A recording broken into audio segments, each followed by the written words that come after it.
Hi, I'm Mrs. Cini, and welcome to How to Learn to Vibrato for Violin and Viola.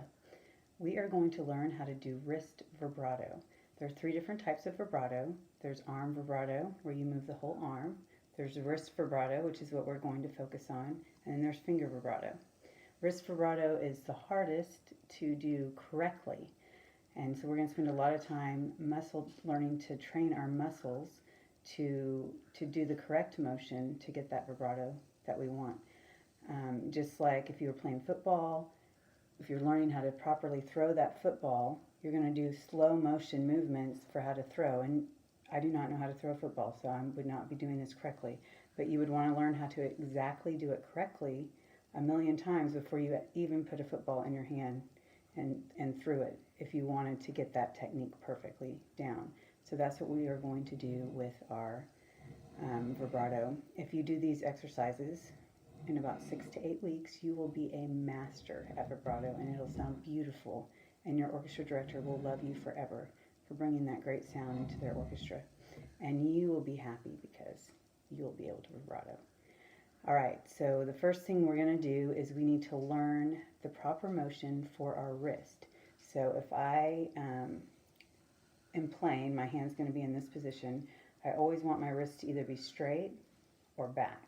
So that's the motion that we're going to work on. Now, this is the exercise I want you to do. I want you to do it 5 minutes a day.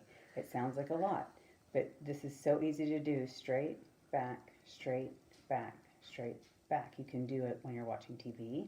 You can do it when you're sitting in class and want to freak people out, or on the bus. That's always fun to get the funny looks from people. Another thing you can use it for is sibling torture. I love this. So you can take an Easter egg and fill it with rice or beans and put it in the palm of your hands, and this gives you a little bit more of a feel that you're doing it correctly. I call this the shaker. So you can go back, straight, back, straight. You can do any speed you want. Fast is fine as long as you're not going forward. You never want to go forward because that actually stretches the tendons and can cause pain after extended use. So it's straight, back, straight, back, straight, back, straight, back. And you're going to do this for 5 minutes every day. Literally, I want you to set the timer on your phone and do it for 5 minutes. Okay, so that's easy. That's step number 1. Step number 2 is a little bit more complicated. So what I want you to do is take your violin or viola, and I want you to check and make sure that you are holding it without your hand. That you completely have, that the weight of your head is holding it. So if you're having trouble, you need to make sure that your left jaw is on your chin rest, and that the weight of your head is keeping that violin or viola parallel to the ground. So that's our goal. So do your little head check. If this is hard for you, then you need to take time every day practicing this. Just even walking around the house holding your instrument like that. In fact, you could do your 5 minutes a day of the shaker while you're holding your instrument. That would be a fantastic way to utilize your time. Okay, so the next step, step 2 in our muscle training, is called finger slides. So when I say sliding, we are going to be on top of the string. If you press your finger down, it's not really sliding. Okay, then you're like stuck and adding tension. We want to be completely relaxed, and we want to keep our thumb planted and bring our elbow under and around, and we're going to slide on the 3rd string. So place your finger on the normal first finger spot, so on your 3rd string, and you're going to just slide it back to the net. So you're on the correct note and you're sliding back to the net. So from this angle you can see most of the motion is in the wrist. Yes, my finger's sliding, but my wrist is helping it. It's that same motion that we did here. You can see it more when I go to other fingers, but we're going to start with the first finger. So just place it on top of the string and then slide it back. Do not press on the string. So we're going to slide it 10 times. 1, 2, 3, 4, 5, 6, 7, 8, 9, 10. Very good. Okay, now we're going to do that with our second finger. So put your second finger where it goes normally, and then try to slide it back to the net. Now, we may not get all the way back to the neck, but our goal is to try to slide as far back to the nose we can so that we're engaging this wrist. And again, we're in muscle training. This is not vibrato.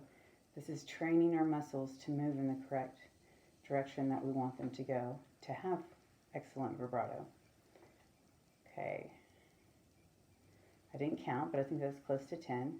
Now put your third finger down and we're going to do it 10 times. 1, 2, 3. Try to get close to the nut. 6, 7, 8, 9, 10. Okay, now you're going to do your pinky finger. Now this one is the one we want to make sure, if you look at that pinky, you want to make sure it's nice and curved and on top of the string. I don't want to see any flat fingers. It's got to be on top of the string. And you're going to slide back and get as close to the nut as you can.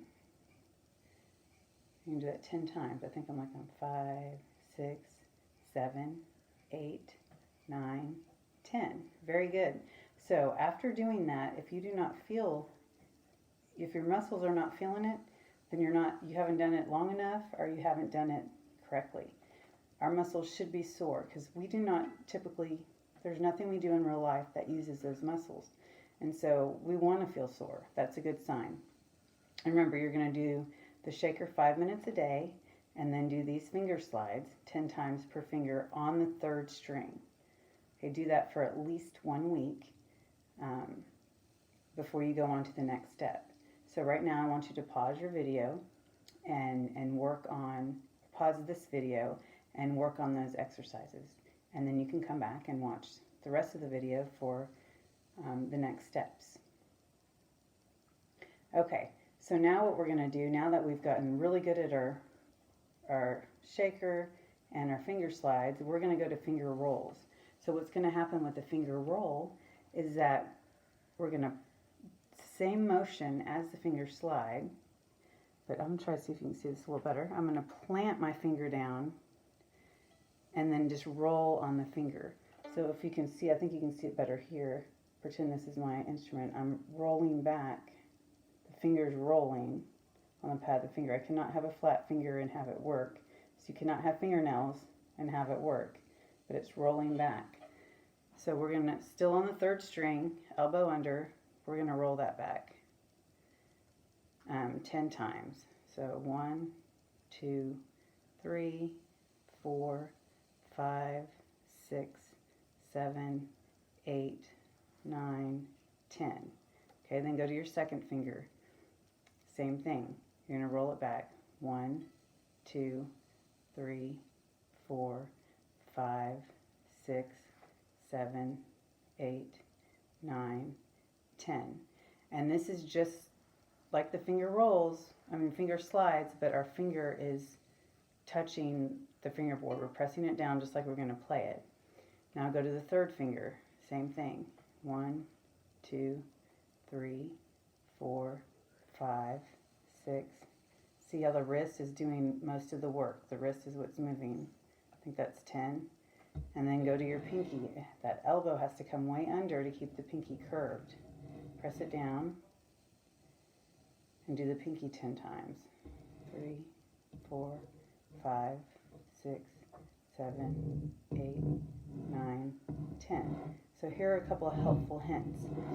When you were a beginner, your teacher probably told you to take the side of your first finger and rest it on the neck of the violin or viola.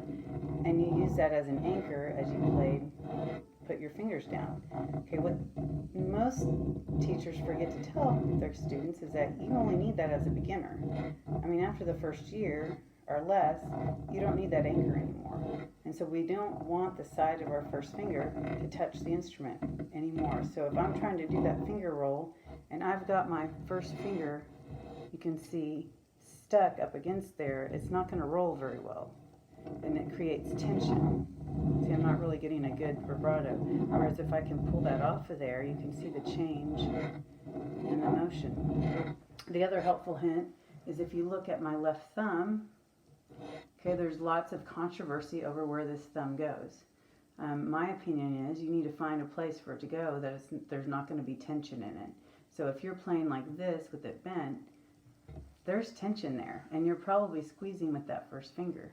So we want to eliminate tension. So I know that I've had lots of double jointed students that found that it's easier to do this with the thumb more towards the second finger spot. And I've also found many students that end up bringing their thumb farther down to be able to get that wrist around and get the good vibrato that they're looking for. So experiment with where you want that, where that thumb works best for you, and of course your hand size plays a factor in that too. So you need to be your best critic and find the perfect place for your thumb where your hand is totally relaxed. Alright, so we've done all our fingers now with the finger rolls. You're going to do that 10 times per day, per finger. And then once you get good at that, and I mean, you might need to do that for a week, you might need to do that for one day, you might be done and I'm ready to go on. The next thing we're going to do is we're going to add the bow and the metronome to this. So I'm not going to turn the metronome on yet because I want to make sure you can hear me talking, but I'll turn it on in a second to demonstrate. But you're going to place your bow on that third string and place that first finger down, and we're going to do a finger roll with the bow. Now we have to get the coordination down between the right hand and the left hand, and that's going to be new for us. And so what I want you to do is you're going to start on the note, and you roll to lower than the note, then back on the note, then lower than the note. You're going to do that all in one bow. So it's going to go on the note, and then do an up bow. Okay, I call that cheese. I know it's kind of cheesy, but we're going to call it cheese. So I would say cheese, cheese, and then up bow, cheese, cheese. Good, I'm going to do that on every finger, and I'm going to set my metronome to 60 beats per minute. So I have it here, ready to go, and I'm going to do those cheeses with the metronome. So listen carefully as I demonstrate. Ready, play. Cheese, cheese, cheese. Good, now you're going to move to the next finger. Ready, play.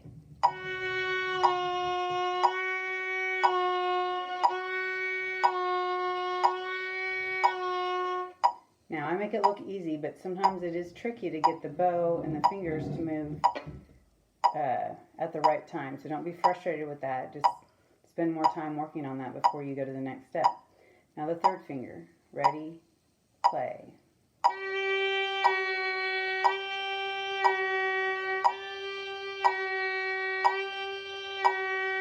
Excellent. Now the fourth finger. Remember, we like it nice and curved. Ready, play. Then up bow. Excellent. Okay, so once we've gotten really good at those cheeses, we're going to speed it up. So, and go to pizza, because we like cheese on our pizza, right? So pizza's going to be twice as fast. We still keep our metronome at 60, and then we add this pizza, so it's going to be this speed with the metronome, with the first, I'm using my first finger on the third string. Ready, play. Pizza, pizza, pizza, pizza, pizza, pizza, pizza, pizza. Good. Now I would spend a week, at least a week, just doing cheese and pizza with the metronome at 60. Then you can add a little bit faster. So pizza's made in Italy, so we're going to add in Italy, which is basically a triplet.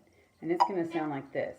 So, Italy, Italy, Italy, Italy. Now, Italy is really useful for creating a wider vibrato. It trains your muscles to do that. So if you already have vibrato, probably the most important exercise you could do is that Italy to get that in. Okay, and then you can add pepperonis, because I like pepperoni on my pizza. So we're going to go a little faster to be pepperoni, pepperoni. Ready? Listen. Pepperoni, pepperoni, pepperoni, pepperoni. Very good. Okay, so you want to keep your metronome at 60 until you have mastered the cheese, the pizza, the Italy, and the pepperoni. Once you've got those down really well on the third string at 60, then you can start bumping up the metronome faster. So a typical exercise would look like this, and it should take at least 5 minutes. I'm going to do cheese, I'm going to turn on my metronome, and I'm going to do cheese, pizza, Italy, and pepperoni with my first finger. Then I do it with my second finger, and then I do it with my third finger, and then my fourth finger. And that'll take, close to 5 minutes. I would continue to do the shaker exercise every day, the whole time you're working on your vibrato, just because it strengthens and trains those muscles. If you're able to make your own shaker, it does add weight, which also helps with the workout. I forgot to mention that earlier. And then when you go to gradually get faster and faster, start by just bumping it up. If we started at 60, maybe go to 63 and then 66. Bump it up incrementally. Don't go from 60 to 80, that big of a jump. Just slowly jump it up, and you might be jumping it up, every day until you hit a certain point. Once you get it to about 100, you have some pretty good sounding vibrato that you can use in your music. And even when you have the slow vibrato, these pepperonis, that's not very slow. I would put that, you have a long note in your song, just put that into that song, that nice slow vibrato that you have developing, just put it on that last note. So it gets you into the habit of wanting to add vibrato into your music. So that concludes our lesson. Those are basically 4 steps that are going to get you your vibrato. So stay tuned for more advanced vibrato exercises in my next video. Happy practicing!